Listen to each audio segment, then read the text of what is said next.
Nós temos uma participação agora especial, ao vivo, é a Neuza lá de Fortaleza. Boa noite, Neuza.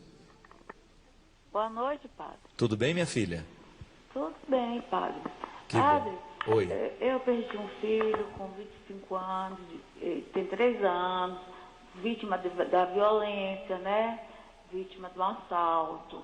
E eu não superei, padre, até hoje. Eu choro muito, peço para morrer, é muita saudade. Foi uma perda, assim, inesquecível, né? Perder um filho nessa idade. Ele já era formado em engenheiro civil. E eu estou passando por muita depressão, padre. Eu entendo, minha filha. Me deu uma orientação. Claro, com prazer. Primeira coisa, Neuza, a gente costuma dizer sempre que toda vez que nós vivemos um processo de perda, é natural que a gente se angustie, que a gente se deprima um pouco, que a gente se entristeça, mas a gente tem que saber o tempo certo que isso vai durar dentro de nós, minha filha. É claro que se os seus olhos estiverem apenas na perda que você sofreu, você não vai conseguir superar. Eu acredito que um pouco daquilo que eu estava falando valha para você também. O que você pode fazer com a saudade que ficou desse filho? Transforme-a em coisa boa. Pense se o seu filho gostaria de ver você do jeito que você está hoje. Você acha que algum filho gosta? Vocês que estão aqui, né? Ninguém gosta de ver uma pessoa que a gente ama chateada, deprimida, machucada, não é verdade? Essa regra vale para a gente poder ressuscitar as pessoas. É só você pensar, a pessoa morreu, ela foi embora, eu não posso mudar. E fico pensando, como é que ela gostaria que eu enfrentasse tudo isso? Outro dia eu atendi, através de uma carta, um senhor que perdeu um filho afogado no rio, lá no Mato Grosso. O rapaz era seminarista da nossa congregação, seu João, o nome dele, e o menino que morreu era Lucas. E o pai estava muito sofrido com tudo aquilo, né? E ele estava muito chateado, o fato do menino ter entrado no barco sem o colete salva-vidas e ter morrido tragicamente de maneira desnecessária. Porque se ele tivesse colocado o colete salva-vidas no menino, se o menino tivesse colocado, ele não teria morrido. E eu disse a ele, seu João, o senhor que tem nome de evangelista, né? Escreva o evangelho da vida do seu filho. Faça pelo seu filho aquilo que ele não pôde fazer. Um jeito bonito que a gente tem de dominar os poderes da morte sobre nós é a gente extrair a vida daquilo que ficou. O senhor não morreu. A senhora, dona Neuza, a senhora também não morreu. E eu tenho certeza que se hoje o seu menino, esse que morreu de maneira trágica neste assalto, se ele pudesse lhe dizer alguma coisa, eu tenho certeza que se ele pudesse hoje falar aqui, ele diria, minha mãe, tire essa tristeza do seu coração, vá ser feliz por mim, vá viver aquilo que eu não pude viver. Ao invés de guardar a morte do seu filho como uma recordação muito triste e trágica, revista esta informação, esta morte, de um sentimento bonito de ressurreição. E até eu dizia para o seu João, já que o seu menino morreu por falta de colete salva-vidas, vá colocar coletes salva-vidas nos meninos que estão desprotegidos pela vida. É bonito, minha gente, que muitos pais e muitas mães modificam radicalmente as suas vidas e começam projetos belíssimos no momento em que eles passam por experiências traumáticas e trágicas de perderem os seus filhos. É assim que nascem as grandes instituições que vão ajudar a cuidar das crianças que têm câncer. Por quê? Um dia um pai teve uma criança que morreu de câncer, viu o sofrimento de perto, não quis que aquela criança morresse em vão, abriu uma instituição para ajudar a cuidar daqueles que vão passar pela mesma situação. Nós temos duas possibilidades diante da morte. A gente morre também, ou a gente vive pelo outro. A maneira mais bonita que nós temos de lidar com a morte de quem foi, é a gente poder fazer por aquele que foi o que ele não pode fazer mais. Extrair do nosso coração esse sentimento de depressão, desde que o tempo passe. Eu fiz uma música que está num CD meu, dona Neuza, se a senhora tiver a oportunidade de conhecer, o CD se chama Marcas do Eterno. Tem uma música que se chama Perdas Necessárias.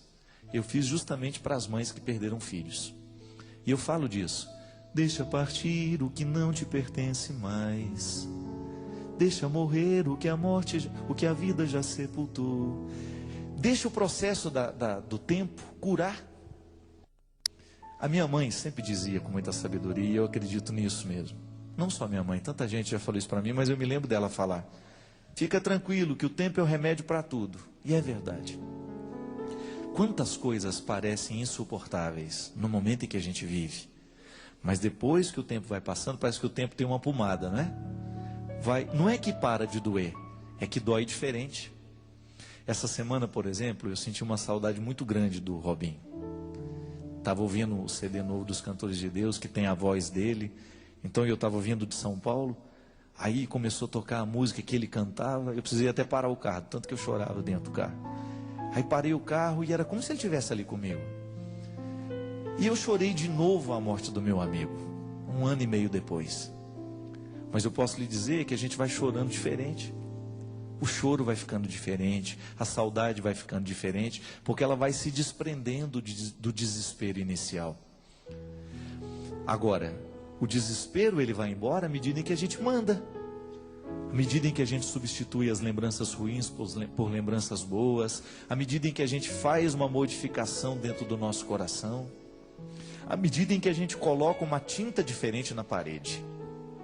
Me lembro que quando a minha irmã morreu, dona Neuza, eu não permiti que a minha mãe voltasse para casa. Sabe por quê? Aquela casa estava tão cheia de lembranças da minha irmã. Aquela casa estava com cara de morte. Mesmo porque lá em Minas naquele tempo, foram há 10 anos atrás, a gente ainda não tinha essa história de velar no velório. A gente velava era dentro de casa. E quando a gente vela uma pessoa que a gente ama dentro da nossa casa, aquela lembrança fica por muito tempo. Você passa na sala, as primeiras noites são terríveis. E eu sabia de tudo isso porque meu pai tinha morrido há um tempo atrás. Eu pensei, vou fazer o seguinte, a nossa casa já estava precisando de reformas. Vamos reformar nossa alma junto. Não deixei, do sepultamento da minha irmã, nós já fomos lá para a casa da tia Toninha, que nos acolheu, a gente ficou um tempo lá, e a gente não tinha muito dinheiro para fazer reforma, a gente fez o que pôde. Meu irmão mesmo, Geraldo, foi conduzindo, a gente mudou a cor das coisas, a gente modificou, a gente fez um banheiro diferente. Quando a minha mãe voltou para casa, 1 mês e meio depois, sei lá se foi isso, 1 mês e meio, era como se alguma coisa já tivesse ficado diferente. Quando a gente modifica o nosso espaço, parece que alguma coisa modifica dentro de nós também. São atributos humanos, são recursos humanos que a gente tem que buscar no momento desse desespero.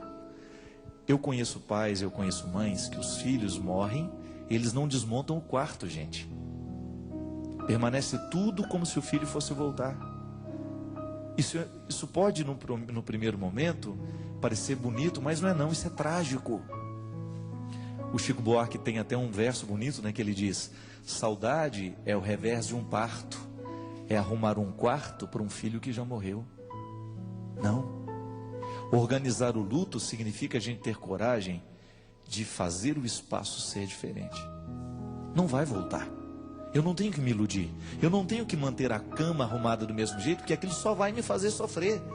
Eu tenho que desmontar o ambiente. Você lembra que nós recebemos aqui um dia um testemunho de uma senhora que tinha perdido a mãe e ela não tinha coragem de tocar na roupa da mãe, tinha que ficar tudo do mesmo jeito e aquilo já tinha se passado 2 anos e o sofrimento cada vez pior. Depois a gente recebeu o testemunho dela aqui pessoalmente. Ela falou: padre, no dia em que eu ouvi o senhor falar isso, no mesmo dia nós retiramos tudo que era da minha mãe da nossa casa. Não é que a gente quis esquecer da minha mãe, é que a gente quis lembrar sem desespero. Porque o quarto arrumado, tal qual era no tempo dela, isso é recordar com desespero e não pode. E às vezes, dona Neuza, eu não conheço, a gente não teve tempo de conversar, mas pode ser que a senhora ainda não tenha tido a coragem de retirar tudo o que precisava ser retirado.